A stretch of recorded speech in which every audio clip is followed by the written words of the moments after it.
Lego. Go. Lego. Oh, Sasha, if you thought you hated wrestling fans, the Star Wars crowd's going to be a whole next level. Good news is they're one and the same. Bad news is they're one and the same. my impression of that, with seeing the little commercial and seeing, I got two vibes off the Mandalorian season 2. One of them is Sasha Banks specific. Mm-hmm. When I saw Sasha Banks hiding out, looking all creepy and then disappearing, the first thing I thought is, that's why Vince has been so mad at you. Because he gets mad at people when they go off and make movies, especially if he doesn't have the rights to their real name, because he gets no part of that.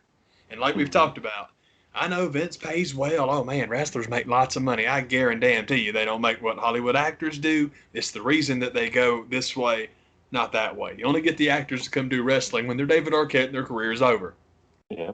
They can go the other way. So good for her. I'm glad that she's getting to go do this. And I hope it turns out really well.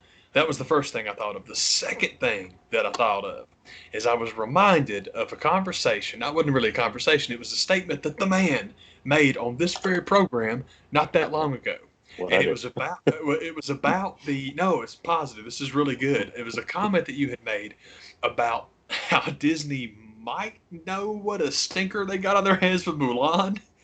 And it seems like that's exactly what they had on their hands. Is that Mandalorian 2? Let's go. I'm like, Please, God. How many people canceled their Disney Plus accounts because they hated Mulan so much? Mandalorian 2? Okay, I'll sign back up.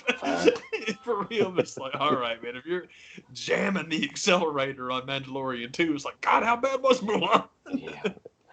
It does feel like they bypass a lot of stuff. Like I forget all these other plans. It's just press the gas on that Mandalorian paycheck, and that's that.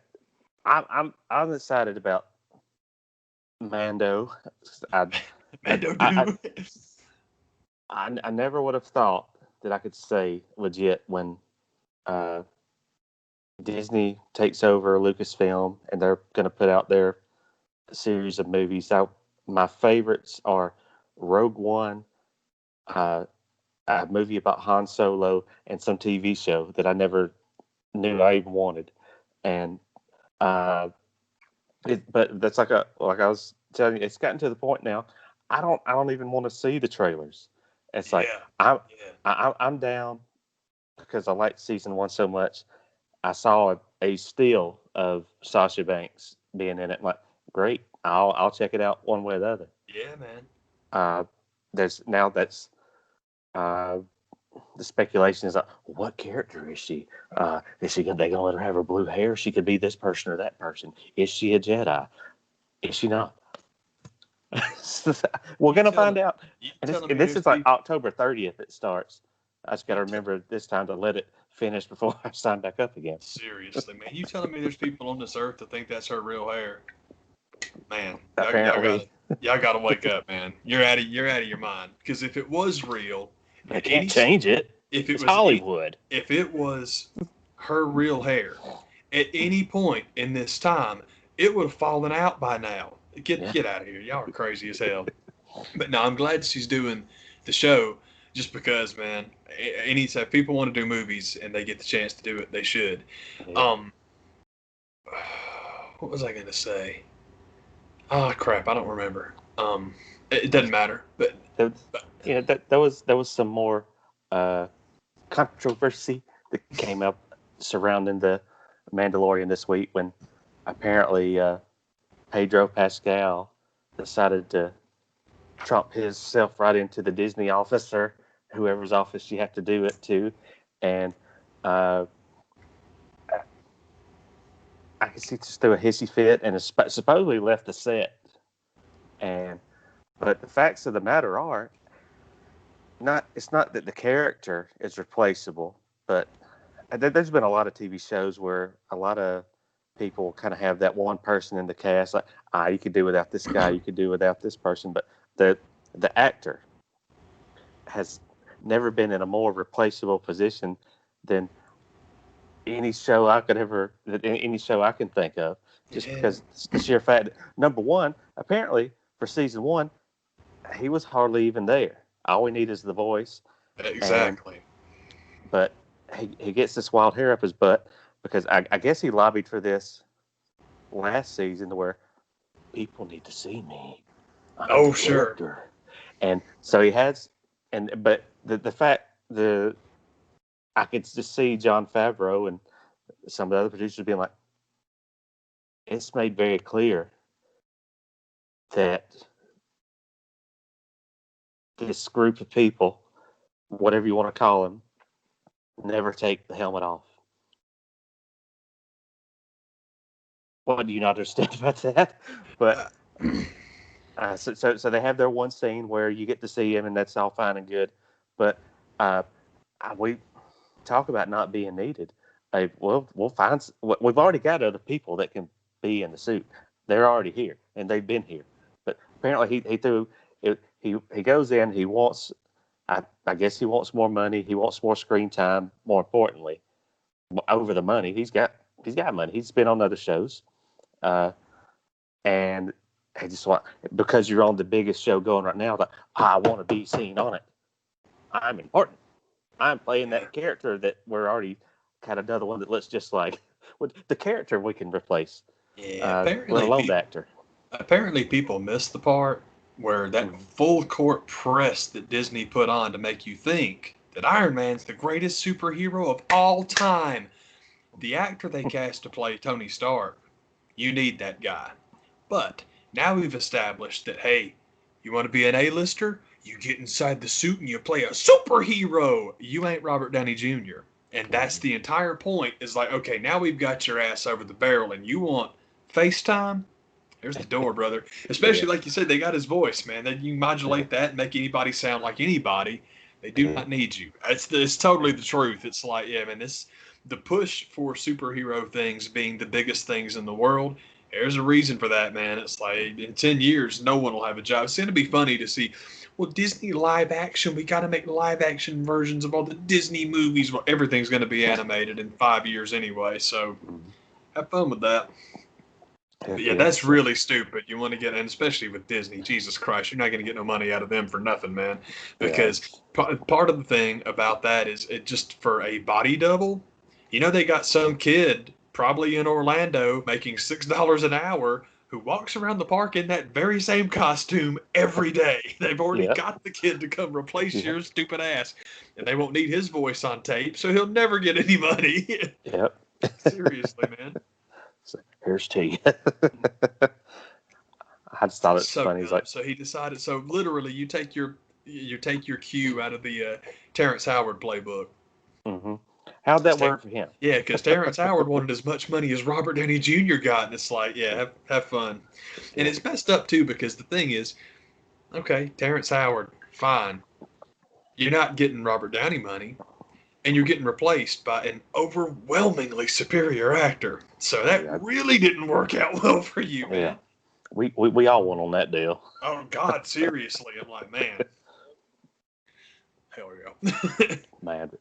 And it's uh I kind of thought, and then there's already these rumors kind of circulating with talking about Mulan and the crap hole that turned out to be. It's like, at what point in time do we say, okay, fine, we'll put Black Widow on, and that'll be like uh, how everybody gets to see that. But I'm holding out hope because apparently it got delayed again. I think it got delayed into next year, so it's like fine, whatever. But at the same time, it's like it's gotta come out sometime. But apparently, the stuff is to the point where it is getting shot again. So it's not like you're gonna. The fear, I guess, was if we put all this stuff out, then was going to be we're either going to have a gap now or a gap then. So which one do you want of like content? Coming down the pipe. Excuse me. Yeah, man. I think we've talked about it before, man. It's a weird way to be, a weird spot to be in because I like the Avengers so much, but hey, I'm kind of done with that. I thought they did a good job with what they did, and so non-Avenger stuff. Well, we'll see. It just depends. It just depends because Disney starts ramping up the X-Men because they're going to. It's going to happen eventually. There's your now or then. They've got the rights to it now. They're going to do it one way or the other. That I'm excited about. That could be really Yeah, cool. Fantastic Four. I wish you'd do X-Men. I really wish yeah. they'd focus on that first, but I excuse think they're me. going to try to do them simultaneously, and that's kind of might be a mistake. Yeah, I think that could be a mistake. Mhm. I don't know. Maybe if you want to do if you want to build to another, I always want to call it Avengers 3. I'm sorry, it's Captain America 3, where Yeah, you want everybody to fight each other and all that stuff, fine. But four people versus all of the X-Men, not a good fight. And I love the Fantastic Four, but I've said it before. My thing with the Fantastic Four is people are just so obsessed with Krasinski playing Reed Richards, and my issue with that is, well, it's twofold. One, I just don't like that guy, yeah, but my problem with it is further than that. It's bigger than that, and it's kind of the Brie Larson as Captain Marvel issue. Brie as an actress doesn't really bother me. I don't love her, but she doesn't bother me. yeah. And the casting of her is not what bothered me. What bothered me was with her being Marvel's first woman superhero in her own movie. You knew they weren't going to make that character what she is because Carol's quite unlikable. She's unlikable. You can't do that the first time out because if your first standalone lady superhero is a jerk, oh, people would kill you for it, and they should. But that's why I don't know. It's not that Captain Marvel wasn't good; it was quite good. It's just that I got really selfish about what I hoped that it would be, and also I wanted it to be a second chance for Green Lantern because that's exactly what that character is. And Hal Jordan's a prick too, and everybody knows it. Hal Jordan is a prick. Carol Danvers is a prick. They're pricks, and the characters work a lot better when they're jerks. But again, if it's your first one, I understand. I think it would have been cool. I'd have loved to have had the Black Widow movie because Black Widow is a legit hard ass. You can make her a badass character, and you get sympathy. You get lots of good guy. You pull for Black Widow, man. No matter it, just she's cool. We pull for her. We like her. We like Yeah. Natasha.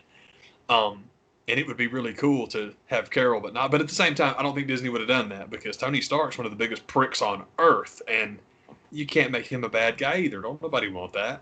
It's Yeah. all good. Even if you tried to make Tony Stark a bad guy, Robert Downey's very charming. It's Mhm. like look at like Wayne Gale is I think the name of the character he plays in Natural Born Killers, and he is the villain of that movie, and it's just Robert Downey Jr. He's like, yeah, Yeah. you like And him because he's charming. whether on screen or off, no matter what indiscretion or trial he was going through, it's like I like Rob. He's cool. I just I want to. I think he kind of want to hang out with me. I was very glad when Robert Downey got his career back because I don't like when people go through difficult times and Hollywood decides this one might be on the chopping block because of how Yeah. many people they let stick around because they like them. It's like Winona Ryder was the exact same way. That's a story, and I could be completely wrong. This is pure speculation. It's just me throwing stuff out there. But it seems to me that Winona Ryder the odds that Winona Ryder's got a hell of a hashtag Me Too story to tell, that one to me seems like a possibility because the whole like I would be blacklisting scared. of the whole Yeah. like blacklisting thing that she received from Hollywood made no sense at all. The crap that people do all the time, just getting drunk and being a dick on the street, just being Russell Crowe, Yeah. far more egregious than, oh my God, Winona Ryder went in the store and shoplifted. Dude, shoplifting is one of those things. A lot of people that do it, shoplifting is it, most Let's see people that see if I can. most people that do it have means. It's what you're talking about. It's this weird addiction. It's this weird like thrill seeking kind of thing. And rather than jumping out of airplanes or shooting heroin, it's I'm going to go in this business and see if I can lift this. I don't need it, and I could certainly buy it, but what's the fun in that? Yeah. It just seems like a really stupid thing to throw somebody like that out the door for. But if you told me that some producer got a little fresh and she said no to the wrong person, now that makes a lot more sense. And again, that could be totally nothing, but that makes more sense to me than what actually happened to her. But it's okay because she was Spock's mom, so she's back. Heck yeah, man. She was Oh, I forgot her name, but the mom on Stranger Things. I can't remember the name. Uh, couldn't, It's been a long time since I couldn't, watched couldn't tell you. Couldn't tell you. it. Yeah, the same way. Byers. There's like a Byers name. Byers, something like that. It Anyway, does sound familiar, man. I would have never remembered it, but that sounds good, man. so, but there was some news that came out that is supposedly no longer just rumor, but actual casting ink is on paper somewhere. And do you have an opinion on Jonathan Majors? Jonathan Majors is he he's really hot right now. He's currently in Lovecraft Country playing as Artemis Freeman or Arliss Freeman. He get he was nominated for an Independent Spirit Award a year ago, 2 years ago, for playing his role. It's a supporting role in The Last Black Man in San Francisco. Jonathan Majors has been cast to show up in Ant-Man 3. He has been cast as Kang the Conqueror. And supposedly that is if they're that'd be a really good way to get the X-Men or the Fantastic Four or both in. So I was just it was one of those kind of castings that I heard the name and I was like, why do I know that? Why do I know that? Why do I know that? Then I googled it. It's like, oh, I'm glad that was done because I think it's going to Yeah. be really really good. If you are going to continue with with the Avengers, if you want to go, like you said, Fantastic Four, X-Men, if you're not going, if you're going Fantastic Four, you almost have to do Galactus, but Galactus is tricky. Mm. I shouldn't say they're all tricky, but as far as, wow, remember how cool Thanos was? And Thanos is cool. That's a cool character. But Kang is an amazing character. So, man, if that's the direction they want to go, that is quite exciting because Yeah. I love Kang. I think Kang is it, man. That's cool. It was that news that broke the other day, and I was like, man, I'm glad it's not rumor anymore. It's like legit going down. Real Fantastic. talk. Yeah, that's real talk. That's cool, man.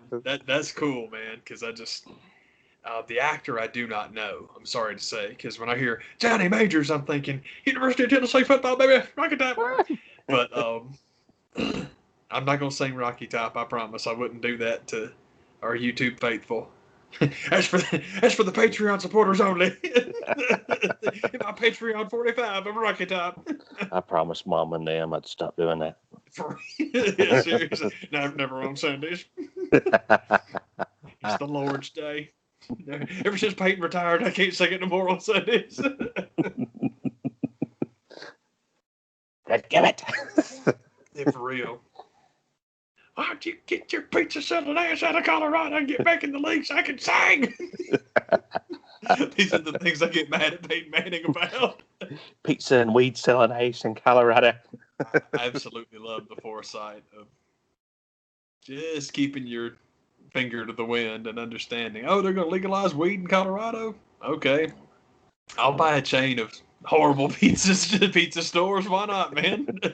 Invest in some, Taco Bell and pizza pie establishments. And on the subject of Taco Bell and marijuana, Oh, there's dear. that commercial about the new little 10-pack of tacos and 5-layer beef, whatever, burrito things. And Yeah. it's all like the one kid's in the window and the one girl is sitting by the table and the other girl's sitting on the floor and she's got her taco and she's putting the hot sauce on. Like, Yeah.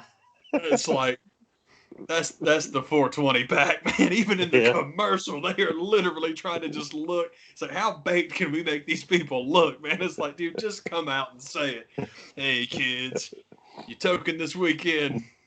Get some munchies. that's it, man. Your fourth meal is your weed munchies. Come on down.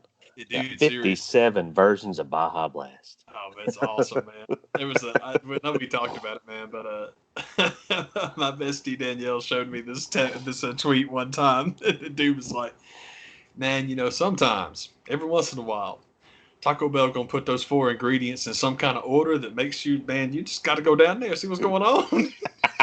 absolutely love the way that's worded. You gotta go check it out, see what's going on. That is the best. I like that. There's tons of jokes about. God, what is? I think the Onion, of course. The Onion. The Simpsons predicted the future. Yeah, the Onion's out in front of everybody, but it was all like Taco Bell to put 5 ingredients in brand new order. It was something like that. That's just awesome, man.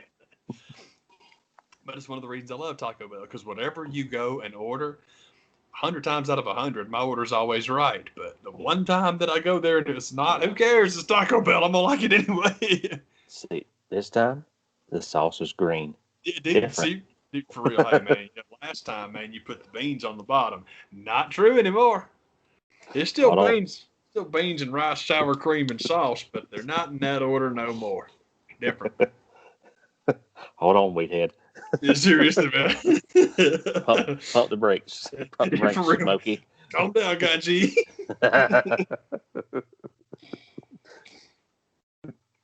Ganji McBong water. Man, I gotta draw a picture of that character now, man. Tommy Chong and friends. Dude, man, on the subject of Taco Bell, I have finally decided I've wanted a Taco Bell themed tattoo for a long time, and I finally decided what it needs to be, man. I'm just gonna get a packet of. I think I'm gonna do mild sauce because I like all their sauces because we've talked about it. Yeah.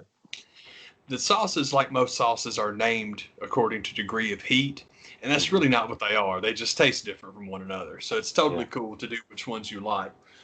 I was gonna do like the Diablo, the dark red one, because I love that stuff, but I don't want to. I'm gonna do the mild sauce instead because that's the one I've eaten my entire life. Yeah. Excuse me, and also the PAX orange, and orange is my favorite color. And on top of that, I don't typically go for. I don't really do tacos very often anymore, but for the formative years of my Taco Bell obsession, regular hard shell tacos, 2 packs of mild sauce. That was, oh my God, they were so good. I love them. So it's like, yeah, man, get you a classic. I think I'm going to get it right there. I think that'd look cool. So an orange little packet of sauce. And I'm like, that's a good idea because I want Taco Bell something. And I'm like, I don't just want the logo. It's like, oh, that'll look cool. So that's what that's what's got to be. Yeah. And I just got to get a bunch of them and see which slogan I like the best because they all got the stupid little sayings on them. Yeah. I got a blank one time. I thought it meant I was going to die or something. I had the blank one time and I thought it was like Billy Ripken's baseball card. I thought it was some error and I was going to get rich. Oh, man. I'm cashing out. Send this to PSA. Have a graded pack of taco sauce. They just mail it back to you with a note that says, "Fuck you." Screw you, brother. Oh my God, I hate this job. By the way, it would have been a 7. Yeah, seriously, but it's 7.5. So don't waste my time. It's beneath me. You beyond. Well, man, I found a cool video that I thought about sending to you, but I was like, why do that? Why can I just throw? I can just throw it onto the man in the middle of a conversation. Yes. But the good brothers over there at Cinemassacre, you may know him by that name. You may know him by James the Nintendo Nerd, the video game nerd, whichever you prefer. Had a really neat idea. I watched it the last night. Makes some really good points, but there's a lot of fan edits of movies that may be an improvement, may not. I just think they're fun, but he took 2, probably my favorite movie. I'd say it's my favorite movie, but 2 of my favorite Quentin Tarantino movies, and did an edit of Kill Bill, Volume 1 and 2. Took both of those movies and edited it down to 2 hours. It's impressive, man. That's a lot. That's a lot. And so, I mean, but going into it, and he makes it very clear. It's like, yes, I've done this. It exists. I can never show it to anybody. So I'm going to tell you what I did. And he does a really good job of going through what he likes in part 1, part 2, and what he would do with this and that. And it's a fun watch. It's a lot of fun.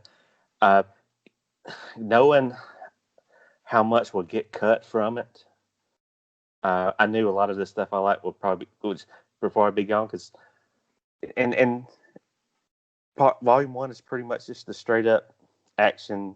Oh yeah. Let's kill Volume, kill a bunch of mofo's yeah. movie. Volume And then one is all fight scenes all the time. and it to me it felt like volume two was more of the backstory love story kind of stuff. Yeah. And my favorite part of volume two is when her and Bill kind of get together and kick it at the end, and she comes to terms with what she's going to have to do, and he gets to do his Superman speech. So you pretty much know a lot of that's gone. But considering the fact that it's a Quentin Tarantino movie, and he's like, well, chronology and keeping a timeline going is never really been a concern of his. So why should it be for me? So, but what he does with it is I like it. I like what he did, and I would like to see it the way he cut it. So maybe that'll happen one day. Yeah, but dude, seriously, man, I've been waiting forever for that to get released as the single movie that people kept saying it was going to come out. And it's not a big deal. All you do is just get up and change the disc when one is over. But I haven't seen those in forever. I remember going to see I think I think those do exist on like talk about like the tape trader edit circuit. It's called yeah. like the whole shebang bang or whatever it's called. Yeah, something like that. The whole bloody something, or Yeah, I know yeah. that I should know because it did seem like it was a thing that was going to happen. Oh, excuse me, I'm disgusting. Clearly, um, I remember going to see the first Kill Bill was about as much fun as I've ever had going to a movie. It was like going to a concert, man. It was me and my brother and probably 13 other people, Yeah. and we all had a blast. It was awesome. And then the second one, I don't think I saw the second one till home video. I don't think I saw it in the theater. And I'm with you. The first one I have great memories of, and I love it, and it's real cool. But the second one's the one that I like. I'm totally with you. And one of my favorite things is it's just nice to know that David Carradine got this one fantastic exchange in movies because it's just Tarantino's very good at cool dialogue. He's good at cool dialogue. Mhm. But the whole exchange is so short, it's just two lines. But it's the way that each one of them say it. I love it. Uma's line is, "You and me have unfinished business." And his line is, "Lady, you ain't kidding." And I love that line for both of them because it's Yeah. like, now this is going to be cool. That is just such a good way to kick off that last fight scene. Yeah. The other cool thing about the kick off the fight scene is where basically she's from the waist down, she can't move and she's still fighting in that chair. That's always awesome.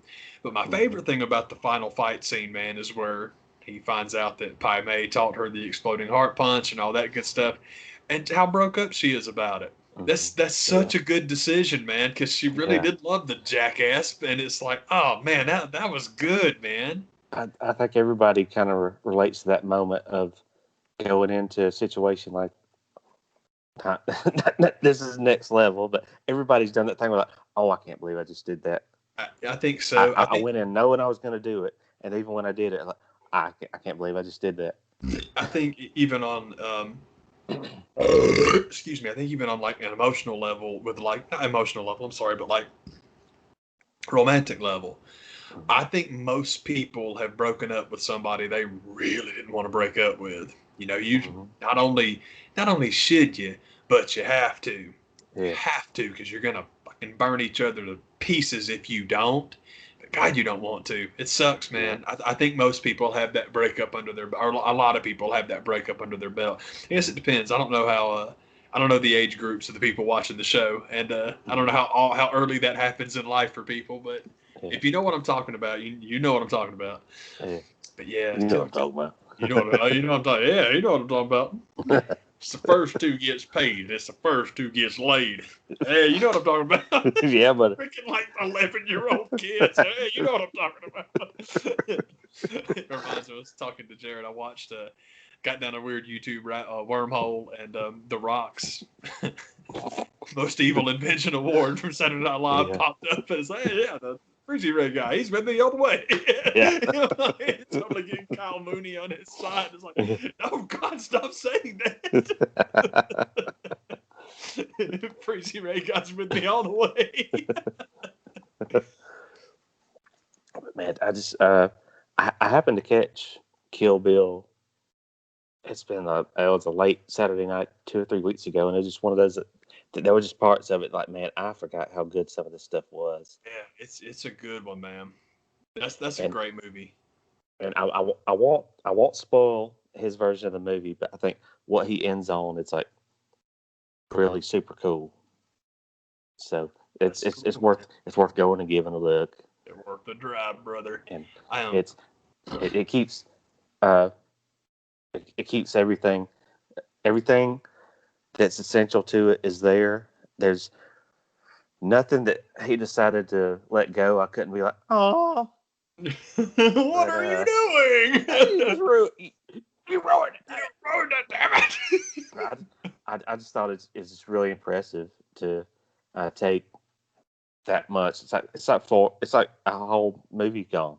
Yeah, for real. It's like man. 4 hours worth of stuff cut down to 2, and there's the stuff that he decided to let go and the stuff that he decided to keep. Like really, it's hard to argue too much, because and he makes some good points with the stuff that he said. Like, no, this is what's important. This is what you can let go of. This is good. This is bullshit. This is an interesting conversation. I want to get back to it. I got to mention this one thing about Kill Bill. Then I want to get back to like cuts because I came across one that I got to tell you about, and then I want to discuss one with you or something with you. Kill Bill represents one of the great regrets of my life, man. And it's a stupid way to explain it, but it's the truth. I think that Daryl Hannah's character in that movie is, I don't want to say underrated because I don't know I don't know how other people feel about that character, but I think that, oh, for Pete's sake, I forgot her real name. Vivica. I'm sorry, Vernita Green's all I could think of.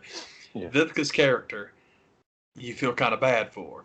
Mm-hmm. You get it. Uma needs revenge, but you feel bad. Lucy Liu's character is awesome. It's like, oh man, it's all good.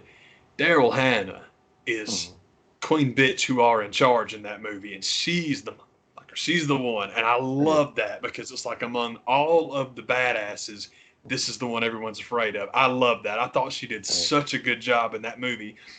I also think that Daryl Hannah deserves like Hall of Fame nomination status in the Brad Pitt Hall of Fame for basically being like that girl that everybody was like, oh my God, splash, wow. All they looked at was what she looked like. But if you look at her resume, if it was just Blade Runner and Kill Bill, it's like, go on you. That's awesome. But man, my buddy Ben used to date a girl named Nicole.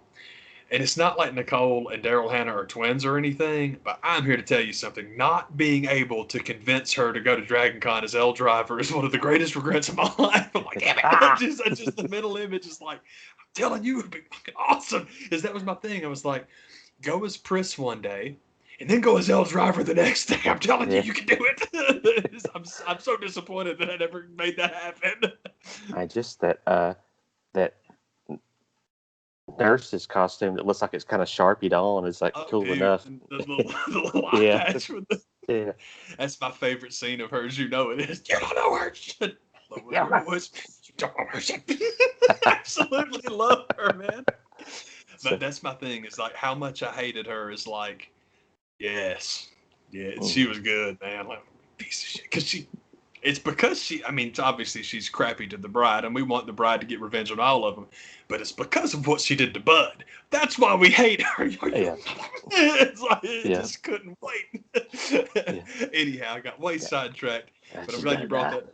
Yeah, dude, I'm glad you brought that up because when they did the Kill Bill action figures, Elle Driver was the one that I was like, if I was going to get one, but I wound up not doing it because at the time I would have been like, I'm going to have all of them because I'm an idiot. And that's the way I do things. I do that thing, but I can never have just one. If it's a pretty easy video to find. If you know Cinemassacre, I'm sure you probably, if you're watching this, you probably do. But it's the title of the video is simply titled Re-editing Kill Bill, and at least for the next several days, it'll be the first thing that pops up on their Yeah. page. So they got stuff coming out all the time. And I know once we give them that bump, they're really gonna see the views are rolling This in, is what's going brother. to happen right here, man. Whenever we talk to them about so we talk to PCS Nation, that's when the views start rolling in, baby.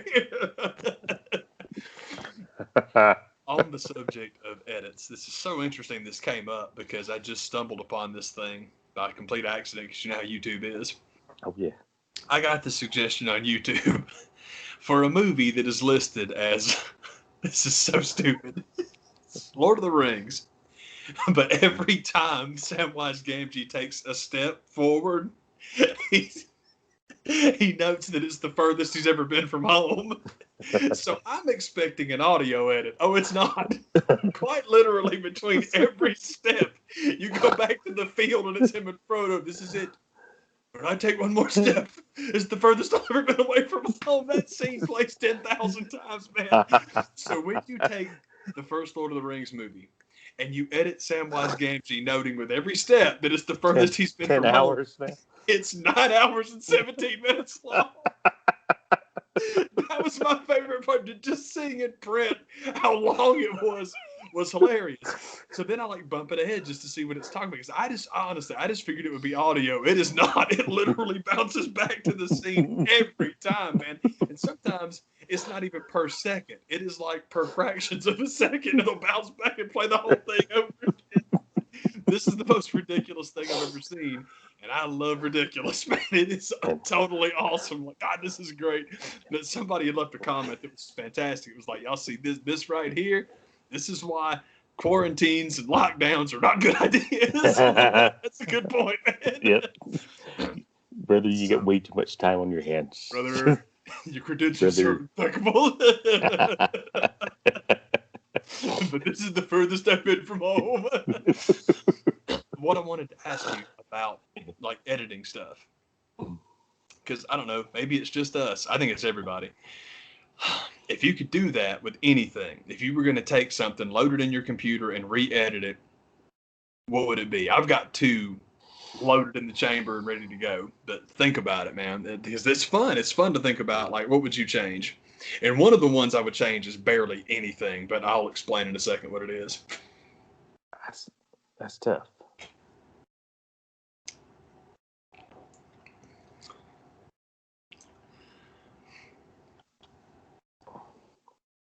Everything I'm thinking of is that's kind of been done. It's kind of been done. It's tricky, man. It is tricky, and it's a weird thing to just throw out. It's supposed to be a really interesting cut of.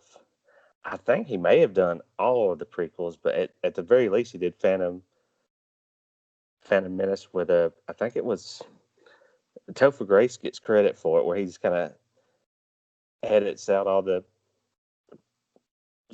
unnecessary horse shit from the prequels, and it's like, and it makes it kind of an enjoyable movie.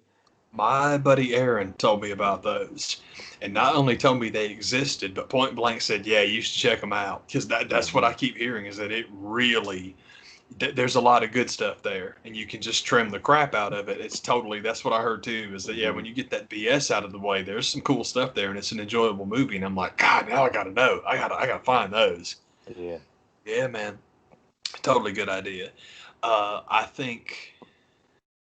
I don't know if it would be possible to do it with the 8 and 9, the new 8 and 9, because I think most of the stuff I would want probably doesn't exist.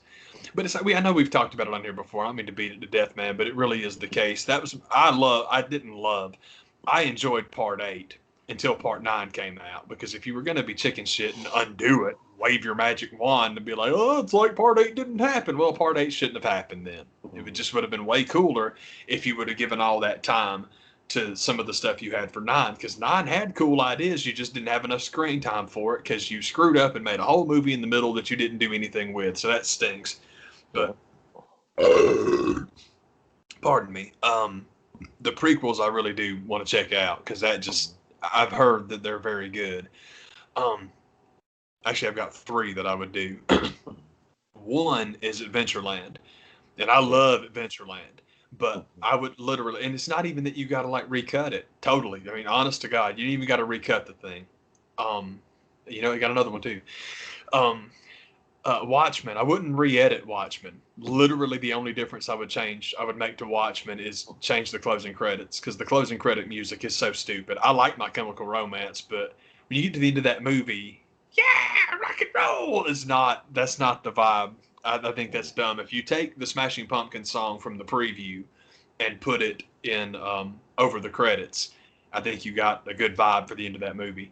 And the Smashing Pumpkins credit, by the way, that's I think that's where the Nirvana Batman trailer came from. It's cool. The Yeah. Nirvana Batman trailer is good. I like it, but man, that like slow, dirgy version of, interestingly enough, the Smashing Pumpkins song they did for a Batman soundtrack on the Watchmen trailer was better than the movie. So tell me that's not the story of Zack Snyder's career. Yeah. Yeah. But no, like we've talked about, man, um, there's the theater, there's the director, and then there's the super ultimate Black Freighter la di da version. And Watchmen, I think, is very much a Goldilocks. Like we've talked about, man, that director's cut right in the middle, that's the one. It's very very good. So that one's good. I just wish they had a different song over the credits. Yeah. For Adventureland, when he gets on the bus at the end and is going to New York and finds him in the street and la di da, cut all that shit out. Have him get on the Mhm. bus and start seeing the twinkly lights looking at the city, and he gets to New York, and that's the end. You cut from that, and as soon as your screen goes black, that's when you fade in with the NXS song and then do all the little like credits just like you did. That's it. And all you got to do is just hit, stop at the right time or forward at the right time. Yeah. And that's exactly what you get. So that one's not hard to do. If I could do anything like serious editing, get in there, figure out what you want and what's taken out, it'd be The Hobbit, man. Oh my God, if you took Oh all three of yeah. those movies and got about 2.5 hours, you could make something really, really cool. Yeah. That one I think would work, man. Now I would get Yeah. killed for it because Legolas would basically wind up 1,000% on the editing room floor because I thought he didn't ruin the movie. There was plenty of things in it that weren't good, but he sure as crap didn't add nothing to it. So, Oh yeah. but yeah, Hobbits. The Hobbit's so interesting too because it's one of those ones that I will watch just for Martin Freeman. I like him, and I thought that Mhm. him particularly in that was so good that it's like, yeah, I'll watch this just for this guy. He's great, man. It's as I, I to be honest with you, I only ever saw the journey one. I Hmm. was done after that, but I was surprised. I didn't sit down and watch all of it, but I saw a few clips of it uh, recently, and I was surprised like how forgettable that movie was. A lot of it is. Oh, the most Yeah. memorable thing in the entire series is actually the Cumberbatch stuff. Hmm. That's incredible, but it's like, yeah, man, if we can do the getting to know you Bilbo stuff in the beginning, and a little bit of getting to know you with the dwarfs because you need that. And then there's a whole lot of that first one you can just lob right off. Yeah. And then let's get on the road to desolation. Now you're on to something because Hmm. we know Bilbo now. Now we're gonna find out about Smog. Okay, because that Hmm. stuff is cool. And also the second one is worth. This is stupid. We talk about like DVDs that you own copies of. That Hmm. one's worth having for the behind the scenes crap because watching him. I mean, I know Andy. Everybody loves the taste of Andy Serkis's dick, and he deserved it. He did great work. He really did great work. But if you watch Cumberbatch as Smog, it's like, oh crap. And that's like, because seriously, it's like, dude, there's no need whatsoever for this guy to be crawling around on the floor. But he is. Like, I mean, go on, Yeah. brother. Hey, man, knock it out. That's cool. Yeah. And it was crazy to me that I watched that and saw that, and it was like, yeah, Martin Freeman. All right, Benedict Cumberbatch. Yeah. How long it was after that that I realized what was the show they did? Sherlock, I think was the name of the one they did, Yeah. where it's like that's who's in that show. I'm like, get that out of here, man! How did I not put Yeah. that together? What's wrong with me? It was a long time after that before I realized, oh, they weren't good before. I'm a dullard. Yeah. Dullard's my new word. Man, I'm wearing that one out. I love it. I remember. Speaking of Robert Downey earlier, I went. I went to see his version of Holmes in the movie theaters, and I sat through one of those conversations after it was over, and people were comparing his version to the show that was on at the time, and the show I have to this day have I don't know and not to say anything about it, but people are like, well, this version of Moriarty was better. And if they could have the Moriarty from the show and put him in the movie and this, that, and other thing. I was like, I like the movie. Anybody want to talk to me? And it seems to me, just my opinion, it seems to me that if you've got Sherlock Holmes, pardon me, and you have a television version produced by the BBC, That's a big or advantage. or a movie version produced by Hollywood starring Iron Man, I'm pretty sure I know which one's going to be better. And again, it's like you're saying, it's Sherlock Holmes, for God's sake. TV runtime versus 90-minute action movie, yeah, TV show's probably going to be better. It's okay, because when you put Robert Downey Jr. in a movie as Sherlock Holmes, hey man, it's quick buck stuff, and that's totally okay too. That's totally okay. Yeah, man, we've got Robert Downey Jr. and Rachel McAdams, and I don't remember who else is in it. Oh, how did I forget? Jude Law, isn't it? Yeah, it's the, yeah. Excuse me. All that's cool, man. But sorry, it's like Shakespeare. We do Shakespeare okay here. They do Shakespeare all over the world. No one's going to do Shakespeare like England does. No. Holmes is kind of the same way. It's a big deal character, and they care. So yeah, they're probably going to get that one right. That's okay. And that's what I'm trying to say, I guess, is Iron Man not being as good a Sherlock Holmes as Doctor Strange is totally okay. That's all right, man. That's believable. Yeah, yeah, it's totally okay, man. It's Iron Man is Sherlock Holmes. Iron Man and oh crap! I can't believe I can't think of a big Jude Law role, which is nuts because that guy's been in everything, and he had his little 4-year stint where he was in everything. Sorry. Anyway, Iron Man and Captain Marvel. Yeah, there you go. Iron Man and Marvel not being as good as Doctor Strange and Bilbo Baggins is, hey man, come on. Yeah. Khan and the dude from The Office. I want to see that now. Now, yeah, I want to see Khan and Bilbo Baggins. I want to see them in that TV show, but in those roles. Yeah, that'd be awesome, man. it was one of those kind of unfair comparisons. I was like, y'all aren't. I'm not calling one. I don't. They weren't necessarily calling the movie bad. But I think it was. I think it was actually I think it might be the second one that this conversation was taking place, because I think it's Jared Harris that plays the Moriarty, and I think I'm getting that right. I don't know. It's been a minute, but and I just thought, y'all, it's like what you're saying, like, man, you're talking about. It's not the fairest comparisons to make. It's is. One's a movie, one's a TV show. One's got a huge advantage. I totally agree, considering that it's based off of a book, and that whole thing where which one's more like the book, which is not necessarily that's not a good way to go. We talked about it, I think, last week, man, with I'm thinking of ending things, dude. I mean, up to a point, the book and the movie are really similar. Not exactly the same, but there's a lot of similarities. But then, boy, once you get to that school, it's very, very different. That's okay. It's totally okay, man, because you kind of need that. It's different because, like, doing the visual stuff they do in the movie, man, it's hard to put that into words and get everybody to do the same thing. It doesn't work that way. But it was cool. They're both cool. I like the movie better, but they were both cool. It's weird. I was talking to my brother about that, and he's like, it's strange that how often the one that you watch first is the one you like better. And I totally agree. And the thing is, I almost always watch the movies first, because then that way I can still enjoy both of them. Because I don't think I've ever read a book first and watched the movie I thought was worth a crap. And I think most people are like that, because, man, if you read the book and you put all the time in of building that world in your head, when you see it on screen, it's like, it's a bunch of crap. It's garbage. It's not the way it is. It makes you mad. I do that with, like, character names, man. If you're reading character names, no one tells you how to say them. You decide how they're pronounced. Then someone comes along and says it wrong, and it's like, bullshit. You walk out of the theater as soon as they say one. I can't even get that right. They say one name, like, God, walk out of the theater. Just walk up. Bullshit. Just walk out of the theater. Flip the screen off. never liked his movies. This was all garbage anyway, man. It's stupid. That old mess. Jackie Moon's teammates just doing a horrible job of stabilizing his spine. I watched that scene and they do that. And everybody here can eat a bag of shit. Everybody here can eat shit. Big bag of shit.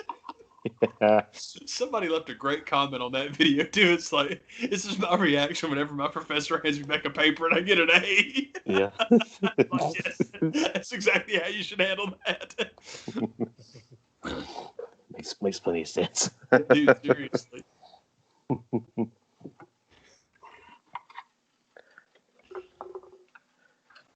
I don't have much other news to print to even talk about. That's really all I got going on. I've done that thing where I didn't make a list of nothing. It's messed up. I said last week that I felt bad because Skip Bayless was 0 for 7.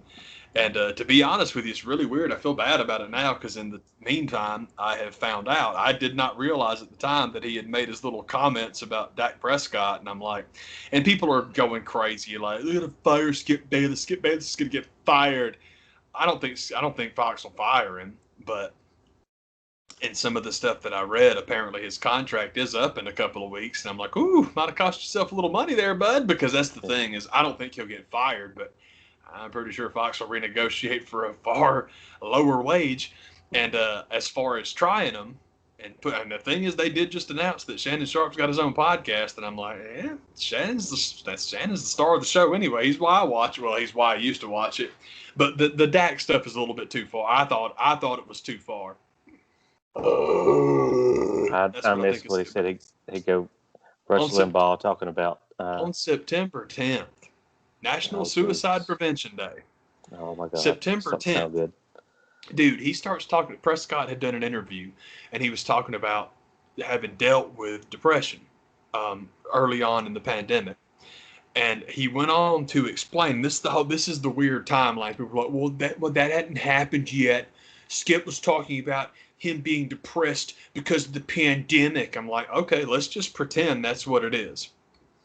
If this guy's telling you that he wants to talk about having dealt with depression because it might help somebody along, might help somebody out, that's why he's doing it. And Skip's take was, when you're a quarterback, you're expected to be a leader of men. You gotta be stronger than that. You gotta rise above. You can't talk about stuff like that. You can't, give into moments of weakness like that. And then of course he does that thing where my dad, I came from a broken home. It was just doused in alcohol and I rose above it. Well, that's real good for you. And I thought Shannon Sharp, in my opinion,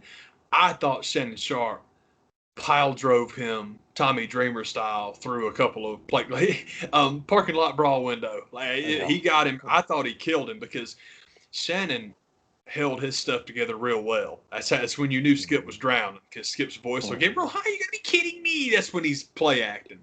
Yeah. With this, because it's Dallas's quarterback, he's basically saying, you come out and admit that you're depressed. I mean, the NFL's cutthroat, man. Guys will make fun of you for that. If they sack you, it's going to be like, oh, Dad, do you feel bad? You're supposed to be the leader. You can't you can't come out and say stuff like that. And just while he's saying it, even Skip playing the troll and just being the bad guy is one thing.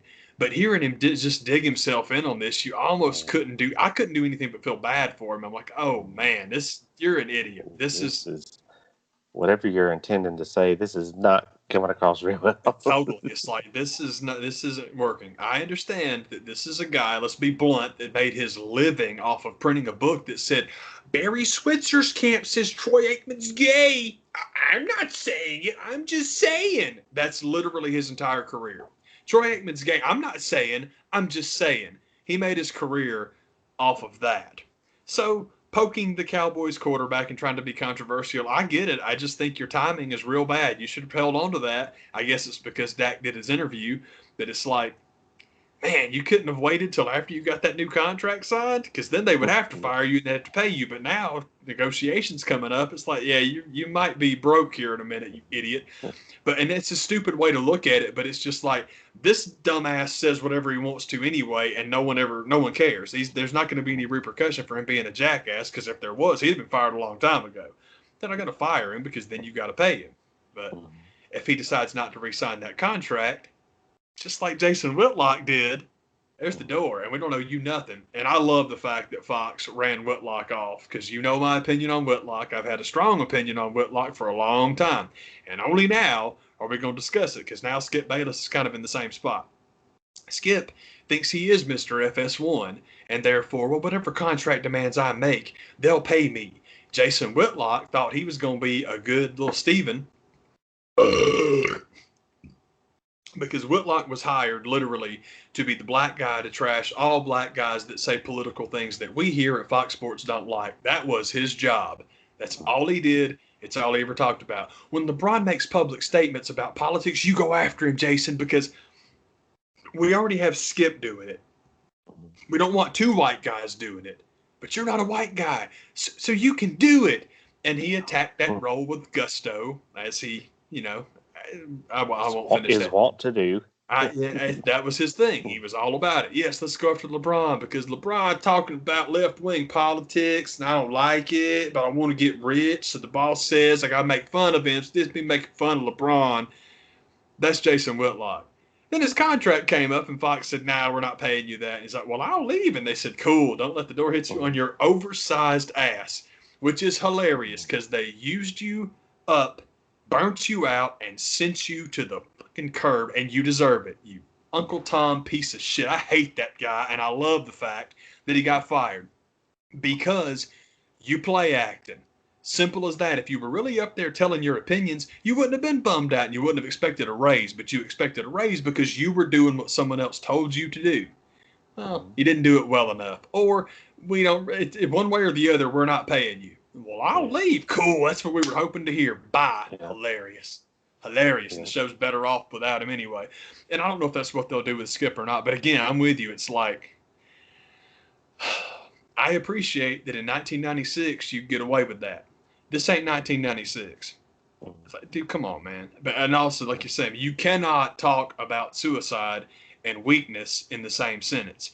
You damn sure can't talk about mental health, opening up about the things that are going on in your head, and use the word weak. I don't care how cutthroat you think the NFL is, you non-athletic piece of shit who ain't never gotten a paycheck for doing anything other than talking about this stuff, and very poorly, I might add, because you're just a fucking, what's the word I'm looking for? Tabloid journalist. Even when he was covering sports, he didn't do it legitimately. He was trash. I guess he got famous for a salacious book about Troy Aikman. TMZ wouldn't hire you. Absolutely. So it's like, even when you were famous, it wasn't for anything other than trying to rip off Howard Stern. And so basically, it's like, you picked the wrong one. It's a mistake. But I got way sidetracked. I'm sorry. The analogy, as far as like, man, you can't admit that kind of weakness. You got to be stronger than that. I was strong. My daddy was mean, and I just kept on going with it. Shannon Sharp pile drove him with this analogy, and I'm like, well, this conversation's over right here. Skip will buck up because people are going to get mad at him on social media, and everybody. Ask any celebrity in 2019, 2020, why are they coming after me on Twitter? Because everybody thinks they're the only one. Ask Dave Chappelle. They can tell you all about it because Dave Chappelle's the only guy that's ever gotten a mean tweet, Skip Bayless goes all crazy when he comes out the next day. But on the day, very shortly after he makes his little weakness analogy, or not, weakness statement, man, Shannon Sharp hit him with this analogy. He's like, Skip Bayless, if you take hot water, you got hot water, right? You put a potato in it, what does it do to it? Softens it up. You put an egg in it, what does it do to it? Hardens it up. It's hot water either way, but what's in that water, it's going to affect different things different ways. And I'm like, you Skip, that's what you get, because this is different. Him going after LeBron is just fame stuff. It's just him trying to defend his boy Jordan, which is ridiculous, but much more to the point than that. LeBron's the biggest athlete in the country, man. Guys, it's like Cornette going after AEW. Now, AEW is clearly not the biggest wrestling company in the country, but it's the one that, talking about it, Cornette's brand is Mr. Anti-AEW. If that's the way you make your most money, I get it. It's annoying, but I get it. That's Skip with LeBron. Dude, that's the best thing you can do is talk junk about LeBron. He's the biggest athlete in the country. That's cool. I got no problem with that. It gets annoying, but I don't listen to it. So it's like, whatever. And also, I watched LeBron play. I'm not waiting for someone to tell me. I'm very, very happy that with LeBron, I never waited for someone to tell me it was okay to be a fan. I've enjoyed this guy's entire career, thank goodness, because I have missed out on several athletes because of the hype train. You get so tired of hearing about somebody, and I get it. People that missed LeBron because of that, man, I get it. But also, I feel kind of bad for you because it's been fun.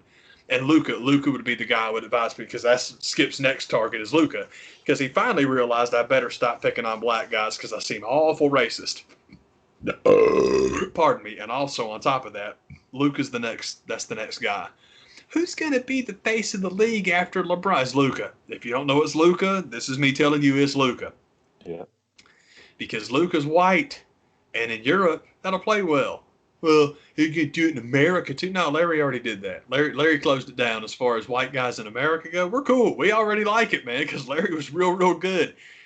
Luka's the scariest guy in the country. Luka's the guy that has the NFL crapping their pants because they can't do that. They can't go to Germany and find a Tom Brady. They're going to do it because they decided in 1992 that Whitney Houston was going to declare the NFL is the ultimate American sport, and that's great. But this market's all you'll ever get. Basketball's a little bigger than that. Sorry, that's the way things were. Anyway, I got way sidetracked again. But hating on LeBron makes sense. Hating on Luka makes sense too, man. You go after the big guys, stab them, hate them. Okay, that's all cool. But this is something else. This is different because, first of all, the biggest bear you done poked is this is the Cowboys quarterback, you fucking putz. I know you got away with it once. That was print. This is on TV. You don't go after the NFL. The NFL doesn't play nicely when you do that. And also, you work for Fox. You are supposed to be a sycophantic yes man.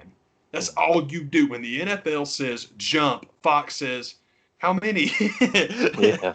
Yeah. Because that's all you're supposed to do. So going after him on any subject is a mistake, but going after him on something like this, especially right now because it's in the news and people are aware of these things, that's a really bad look. Do you want to know what makes the look worse? Trying to make Dak's depression all COVID related. Okay, either you're a lazy hack piece of shit, or either you're a lazy hack, don't care about doing your job well, or you're a piece of shit. I think it's a combination of multiple ones of those, especially this one, because he is a piece of shit. Dak Prescott's mom had cancer. Dak Prescott's brother lived in the house with his mom who had cancer during the lockdown. So he's about this far away from watching his mom wither to cancer. And his brother did take his own life. And that's everybody's big deal. Well, Skip didn't know that. That's not what Dak was talking about. That's not what Dak was talking about. Are you sure? Because I'm not sure. I can't get anyone to say straight one way or the other. But ultimately, if all you were talking about was Dak Prescott saying that the COVID lockdown had me depressed, you should have stopped right there. But you want to go nuts on National Suicide Prevention Day talking about a guy whose brother took his own life. As much information as guys in that position are privy to and like to let you know that they're privy to it, Absolutely. how the hell did he not know that? And that's my point too, is I don't care what had gone on when Dak Prescott said it on tape. If you want to say Dak Prescott and suicide in the same sentence, there's no way by September 10th you didn't know what his brother had done. No way, you moron. And I'm with you. I like the way you said that because I'm totally with you. It's like, stop trying to be Mr. Johnny Insider who knows everything until it's time to be responsible for. So, I didn't know. How was I to know? Exactly. Jackass. He's a complete jackass. And I'd love it if Fox, well, I don't really care if Fox fires him or not. I don't watch that piece of shit show anyway. I had to check in on him to make sure he survived 0 for 7, and he did because immediately it's like, oh, Carson Wentz and the Eagles, they lost. And I'm like, man, I'm glad that makes you feel better because your 1,000 other losses.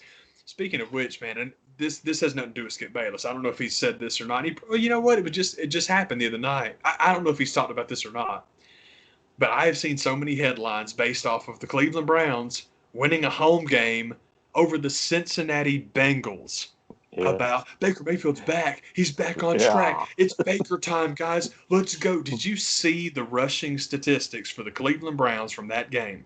Nick Chubb had 124 yards on, I think, 22 carries. It was like, God, it was something like 5.4 a carry. Something. It was massive, massive. Anything. This is my take on yards per carry in the NFL. Anything over 3.5, that's a first down every 3 plays. That's good. Anything over 4 is exceptional. You're getting 5 yards a tote in the NFL. That other team can't play defense. They had a bad week. Yeah. So that was their starter. Their backup tailback had 60 yards. I'm sorry. Let me get it right. I'm going to go the low end. I believe Joe Mixon, their backup Mixon Cincinnati. I'm sorry. I forgot who the backup tailback for the Browns is. He had 61 on 10 carries. Jesus. So they combined. It was unbelievable. I mean, it was like, dude, Baker Mayfield threw the ball 23 times.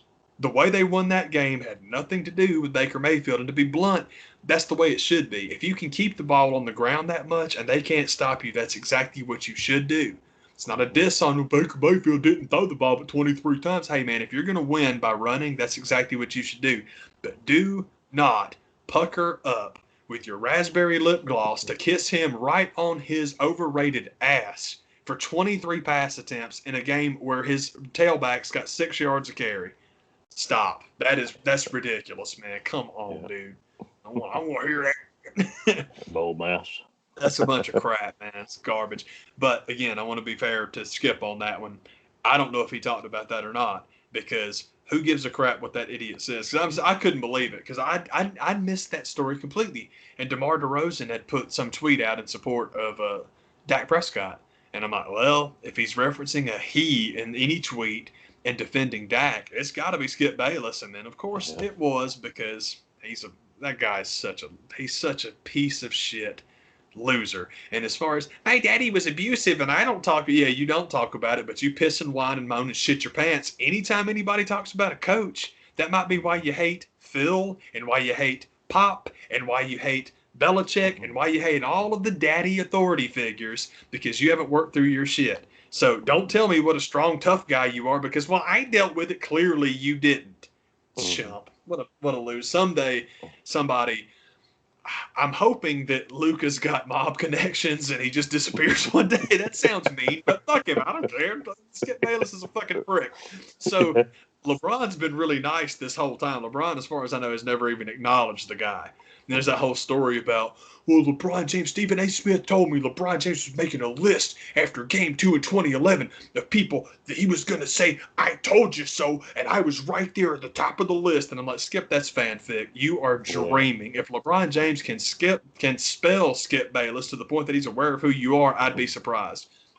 But in the meantime, I guarantee you the guy doesn't care who you are. Because if he did, you would have heard from him by now. You've only been doing this for 17 years. You've been on his ass every day for 17 years. If he had an issue with you, I assure you, you would have heard from him by now. Look, think about Richard Sherman. You goaded him into coming onto the show. LeBron, on the other hand, doesn't acknowledge you at all, man. So you might want things going on. You might want to give that one up. I'm with you. I think he's preoccupied, man. Yeah, it's got some things to do. Particularly right now, he's got a Western Conference title to try and win. And that's exciting. That whole we talked about it, man. Or I meant to talk about it last week. Sorry. But I'm loving the playoffs in basketball. I love them every year. It's jerky, but as soon as Philly went home, I was okay. Because I just don't like Embiid. I think Embiid, my problem with him is Embiid is the Baker Mayfield of basketball. All those guys care about is being famous. They like commercials. They like endorsements. They like being famous. They like every once in a while talking that shit because I'm a cocky athlete. But those guys have never won anything. LeBron James, meanwhile, has 3 rings, and that's how he's 3-7, 3-6, 3-6. He lost 6 times in the finals. 3-6, okay, 3 championships. How many fucking times has Baker Mayfield played for a ring? The answer is 0. Yeah. How many times has Joel Embiid made it to the conference finals? The answer is 0. This year, without that cat in Miami named Butler, they didn't make it out the second round because Philly ain't all that and Embiid ain't all that. You picked the wrong one. I'm sorry that you tanked for 8 freaking years to get one guy and you've decided the process is just Joel Embiid, but y'all picked the wrong one. He ain't that good. And one of the reasons he ain't that good is Joel Embiid, what they tried to pretend Karl Anthony Towns was in Minnesota. Karl Anthony Towns is soft. He made them trade Jimmy Butler because he's soft. That's exactly what Embiid did. Y'all don't give him crap for it because you love Joel Embiid for some reason. But that's what happened. Is Joel Embiid is a fat, lazy turd who takes time off in practice And Jimmy Butler's like, man, you can play hard or I'll kick your ass. And Mm, so they showed him the door. How's Butler doing in Miami? yeah, That team is so much fun to watch. And boy, you talk about wide open because the Nuggets have been a good story and they're a fun team. But I'm biased in that one because I like the Lakers and I like LeBron. So that's what I'm pulling for. If the Nuggets win, that's okay. It'll still be exciting. But I'm pulling for LeBron. But as far as the yeah, East goes, man, you talk about a pick 'em, man. Celtics, Heat. yeah, Oh, I like both of them, man. I'm good either way. I'm glad that Boston won Game 3 though, just because I don't want it to get too one sided. It's yeah. 2-1 right now. That's good. Anyway, I've been talking nonstop for we're at 140. I don't know. I think I started at about 25 minutes with like, man, let me tell you about Samwise Gamgee, and it's the farthest I've ever been. You could have watched that movie any amount of times since I came up for air. I'm sorry, man. Oh, hell yeah, man. Man, that's cool. I'll see y'all. That's a good one, y'all. Take it easy, brother. That's what's going down.